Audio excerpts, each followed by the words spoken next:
Assalamualaikum warahmatullahi wabarakatuh kepada Profesor Madya Dr. Azhar Ismail dan juga Dr. Al-Amin bin Maidin. Salam sejahtera saya ucapkan kepada rakan-rakan. Saya Firdaus Afendi akan menerangkan berkenaan tutorial 4 iaitu perancangan pengurusan sumber manusia dalam organisasi dan langkah proses pengrekrutan.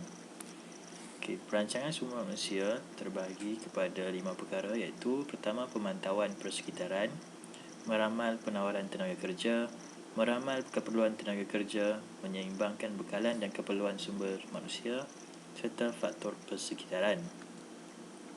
Pemantauan persekitaran. Bagi pengurusan sumber manusia perlu memantau persekitaran luaran iaitu dari segi ekonomi dan juga politik semasa. Seterusnya, pengurusan sumber manusia juga perlu memantau persekitaran dalaman organisasi iaitu dari segi budaya organisasi dan juga kualiti kehidupan. Persekitaran ini perlu dipantau kerana faktor-faktor luaran dan juga dalaman ini mempengaruhi bagaimana perjalanan sesuatu organisasi itu dari segi pengambilan pekerja ataupun pengurusan sumber manusia.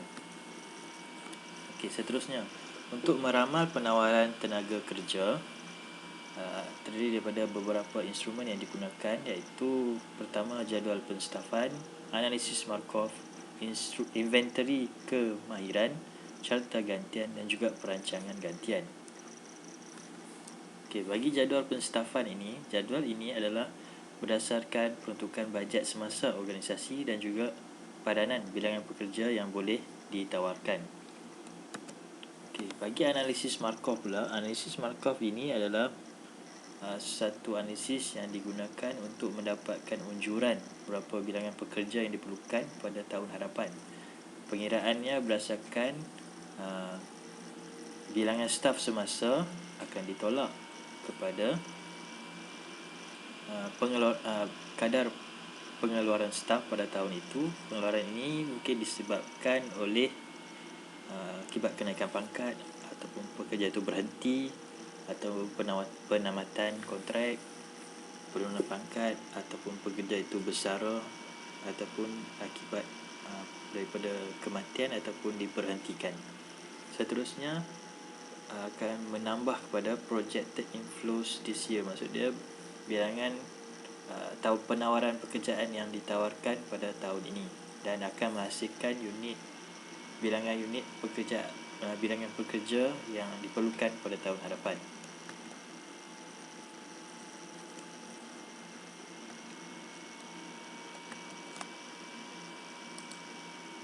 Seterusnya, inventory kemahiran. Inventory kemahiran ini adalah merujuk kepada kemahiran yang diperlukan untuk sesuatu pekerjaan yang ditawarkan.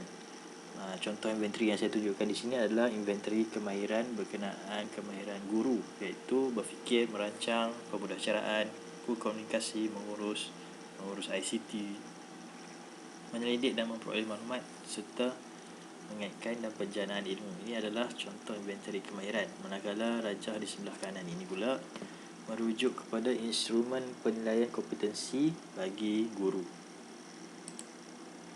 Seterusnya, alatan yang digunakan, instrumen yang digunakan seterusnya adalah carta gantian. Bagi carta gantian ini adalah contoh bagi industri iaitu yang ada CEO. Bagi jawatan CEO ini sudah dinyatakan bilangan pekerja yang telah dikenal pasti untuk menjawat jawatan CEO tu. Contohnya macam Jane Smith ni, dia sudah pun bersedia untuk menjawat jawatan CEO, diikuti oleh seterusnya John Murphy yang akan bersedia dalam tempoh 1 tahun lagi dan juga Mike Todd dalam tempoh 2 tahun lagi. Jadi maknanya carta gantian ni menunjukkan siapakah calon-calon yang telah disenaraikan untuk menjawat sesuatu jawatan itu. Seterusnya, perancangan gantian. Perancangan gantian ini adalah berdasarkan rack system yang menggunakan instrumen matrix potensi prestasi. Pengurusan sumber manusia menggunakan instrumen ini untuk mengkategorikan bakat pekerja dan mengintegrasikan ke dalam proses menurut Norbert Rothenberg tahun 2000. Berdasarkan matriks ini, kita lihat pada paksi paksi X iaitu prestasi dan juga pada paksi Y potensi. Okey, dalam kotak ni dia dibagi kepada 9 kotak, menunjukkan yang pertama menunjukkan kotak yang sebelah kiri menunjukkan memerlukan pekerja di kawasan ini memerlukan perkembangan lagi. Manakala kotak di bahagian tengah ni menunjukkan pekerja sudah pun mencapai jangkaan yang ditetapkan, dan juga kotak 3 di sebelah kanan ini menunjukkan pekerja itu telah melebihi pencapaian yang ditetapkan. Count itu menunjukkan bilangan pekerja, peratusan itu menunjukkan peratusan pekerja dalam itu, exit risk itu menunjukkan peratusan kebarangkaian pekerja itu akan berhenti ataupun meninggalkan organisasi. Okey, seterusnya setelah dibuat melalui matriks itu, kita akan mendapatkan senarai calon ataupun senarai bakat. Dan di sini kita contohnya macam calon-calon untuk menjawat jawatan pengurus. Kita sudah ada senarai calon-calonnya, dan di dalam senarai calon itu juga menunjukkan berdasarkan kotak matriks tadi. Okey, setelah diadakan senarai calon ini, kita akan buat workflow engine, iaitu menunjukkan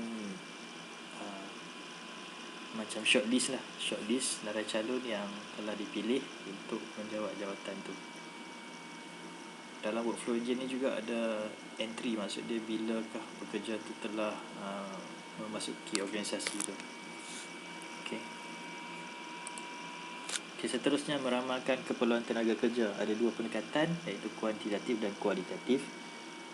Untuk kuantitatif, analisis trend, analisis nisbah dan analisis regresi digunakan. Manakala untuk kualitatif, kita mengambil kira minat, keupayaan dan aspirasi pekerja itu. Okey, seterusnya menyeimbangkan bekalan dan keperluan sumber manusia. Pastikan keperluan staf pada bila masa sama dengan keperluan bekalan yang ada, menurut Maimunah 2011. Okey, seterusnya faktor persekitaran. Faktor persekitaran terdiri pada faktor ekonomi, trend persaingan, teknologi masa kini, sosial dan juga trend demografi. Okey, bagi faktor ekonomi, apabila ekonomi itu tidak stabil, maka organisasi akan mengurangkan pengambilan pekerja ataupun membuat pemberhentian terhadap pekerja. Manakala jika ekonomi sudah stabil, pengusaha sumber manusia akan mendapatkan pekerja ataupun mencari pekerja supaya meningkatkan lagi dia tenaga kerja dalaman dan juga luaran yang lebih efisien kepada organisasi. Okay, dari segi trend persaingan ini meningkatkan mutu perkhidmatan atau mencipta inovasi baru supaya organisasi itu dapat terus bersaing. Manakala trend teknologi masa kini akan adalah berdasarkan keperluan semasa teknologi yang digunakan supaya menggantikan tenaga manusia terutama yang kurang ataupun tidak produktif. Ataupun macam trend sekarang ni, kita menghadapi COVID-19, pandemik COVID-19. Jadi trend bahasa bekerja sekarang, kita bekerja daripada rumah. Jadi kita menggunakan teknologi seperti Webex ataupun Zoom, iaitu video conferencing untuk bekerja daripada rumah. Okey, seterusnya dari segi sosial, isu politik dan perundangan. Okey, jika isu politik dan perundangan ni stabil, maka pengambilan staf akan lebih ramai dapat dilakukan. Okey, seterusnya dari segi penjagaan anak dan keutamaan pendidikan bagi pekerja wanita terutamanya. Ini menyebabkan suatu organisasi itu kurang mengambil pekerja wanita disebabkan trend sosial. Jika pekerja wanita iaitu yang mempunyai anak lebih cenderung untuk bekerja di rumah ataupun lebih cenderung untuk menjaga anak. Seterusnya dari segi trend demografi, iaitu dari segi umur, komposisi dan celik huruf. Okey, dari segi demografi ini juga, apabila pekerja itu pekerja yang muda, pekerja ini mereka lebih tinggi, mempunyai produktiviti yang lebih tinggi serta mempunyai semangat bekerja yang tinggi. Jadi jika satu organisasi itu ingin meningkatkan produktiviti, mereka akan lebih banyak mengambil pekerja yang mempunyai umur yang lebih muda ataupun fresh grad. Okey, seterusnya langkah-langkah yang harus diambil oleh pengurusan sumber manusia dalam proses merekrut. Okey, pertama, menentukan kerja. Ada 3 komponen, iaitu untuk menentukan kerja, iaitu huraian pekerjaan, spesifik pekerjaan dan juga konteks kerja. Huraian pekerjaan ini merujuk kepada perkara apa yang pekerja akan lakukan secara fizikal. Maksudnya ia adalah perincian tugas yang akan dilakukan oleh pekerja. Misalnya pekerja itu akan menjawab telefon ataupun menganalisis laporan kredit. Manakala spesifikasi kerja pula merujuk kepada kualiti yang dikehendaki dalam melaksanakan kerja. Contoh seperti kemahiran, pengetahuan dan juga pendidikan. Dalam segi konteks pekerjaan, ia menerangkan persekitaran di mana tugas akan dilakukan. Contohnya di dalam pejabat ataupun di luar, berbahaya atau selamat, pengawasan atau tanpa pengawasan, menurut Herman 1994. Seterusnya, memadankan kerja dengan pemohon. Penting untuk memadankan kerja dengan pemohon berdasarkan kebolehan emosi, pendidikan dan juga mental pekerja baru tu. Padanan kerja yang lemah akan menyebabkan pusing ganti yang tinggi dan pengeluaran yang rendah. Seterusnya, padanan kerja. Asingkan kriteria prestasi kepada dua kategori, iaitu kemahiran fungsi yang nyata dan juga sikap dan sifat yang tidak ketara. Kemahiran fungsi yang nyata ni adalah contoh dia macam pengetahuan komputer. Manakala sifat dan sifat yang tidak ketara ni contoh dia seperti keupayaan bekerja bawah tekanan ataupun seorang yang teliti lah, menurut Smith 1995. Tugas untuk memilih orang yang tepat untuk kedudukan yang baru di satu organisasi akan lebih mudah jika organisasi itu sudah mempunyai individu yang berprestasi tinggi sebagai staf. Individu ini kita akan gunakan sebagai kayu ukur untuk menyaring pemohon yang berpotensi. Seterusnya, ujian biografi bersama tenaga kerja berstruktur. Soalan yang terdiri daripada tahap pendidikan sehinggalah hobi yang lalu, mencari dan memilih jenis pekerja yang sama, mengurangkan pusing ganti dan meningkatkan produktiviti. Seterusnya, pengambilan. Terdapat urus semua perlu dipertimbangkan ketika menerima pekerja daripada luar organisasi. Menurut kajian, jika kita memilih pekerja berdasarkan rujukan pekerja, akan menghasilkan pekerja yang berkualiti dan yang berkualiti tinggi berbanding kita mengambil pekerja daripada sumber iklan, daripada agensi atau iklan akhbar ataupun agensi pekerjaan awam. Seterusnya, pengambilan kolej ataupun cara eksekutif akan menghasilkan pekerja yang bermotivasi dan mempunyai pelbagai kemahiran yang diperlukan dalam persekitaran di mana penghasilan, di mana deskripsi tugas pekerja sentiasa berubah dan berkembang. Sumber pengambilan ada 9, iaitu pangkalan data resume, agensi pekerjaan awam, agensi pekerjaan swasta, firma pencarian eksekutif, pusat outplacement, sekolah menengah, mengikut sekolah vocational, mengikut sekolah profesional dan juga rujukan pekerja daripada Kementerian Sumber Manusia, iaitu Jobs Malaysia. Seterusnya, menganalisis permohonan dan resume. Semua resume yang dihantar akan disaring. Kita pilih resume yang menyatakan objektif pekerjaan selaras dengan perihal kerja yang ditawarkan. Kriteria untuk memilih resume ni kita lihat dari segi pendidikan, kedudukan yang lalu, tempat kerja yang lama dan tanggungjawab kerja. Kenal pasti watak dan ciri personaliti yang diperlukan untuk jawatan tersebut. Contohnya, daripada resume kita boleh tafsirkan. Misalnya, jika di resume itu menyatakan seorang itu pernah bekerja sebagai di bahagian jualan, calon ini akan kita jangkakan mempunyai kemahiran rujukan ataupun interpersonal yang baik. Seterusnya, daripada resume kita akan semak kemajuan kerjaya dia konsisten dan memeriksa jurang dalam sejarah permohonan kerja. Jurang ni maksud dia mungkin dia ada gap, dia dah bekerja, lepas tu dia berhenti dalam tempoh berapa lama baru dia bekerja balik. Kita nak kenal pasti kenapa berlaku jurang ni. Adakah sebabkan dia ni kurang motivasi ataupun dia punya penyakit yang berulang. Seterusnya, kita semak dia punya dari segi resume dia, dari segi tata bahasa, ejaan, rupa keseluruhan resume dan juga perhatian calon kepada perincian dan tahap profesionalismenya, menurut Smith 1995. Semakkan rujukan pemeriksaan latar belakang dan juga mengkaji sejarah prestasi kerja dan rekod permohonan bagi mengelakkan berlaku penipuan. Seterusnya, isu undang-undang berhubung pemeriksaan rujukan. Pemeriksaan rujukan ni boleh juga menyebabkan tindakan undang-undang oleh pemohon. Jika dia percaya dia hilang pekerjaan disebabkan kenyataan palsu daripada majikan yang terdahulu. Banyak HR memberikan sedikit maklumat kepada majikan yang prospektif, maksudnya majikan yang bakal mengambil pekerja lah. Ini mungkin disebabkan majikan lama ni tidak percaya pada majikan yang baru dengan maklumat yang relevan mengenai bekas pekerja dia. Kemungkinan kedua adalah kita perlu mencari seorang penyelidik yang akan tampil ke hadapan membantu memberikan maklumat berkenaan calon yang kita pilih. Kemudian meminta satu rujukan pemohon bagi nama orang lain yang tidak terdapat dalam senarai itu, yang mengenali pemohon dengan baik menurut Barrier 1996. Seterusnya, temuduga dan ujian permohonan.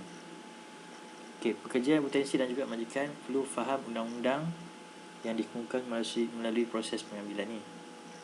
Undang-undangnya adalah diskriminasi terhadap bangsa, negara asal, agama, jantina dan status perkahwinan adalah diharamkan. Maksud dia isu-isu itu tidak boleh berlaku diskriminasi. Pengecualian boleh dibuat dalam keadaan tertentu berdasarkan bona fide kelayakan pekerjaan, BFOQ.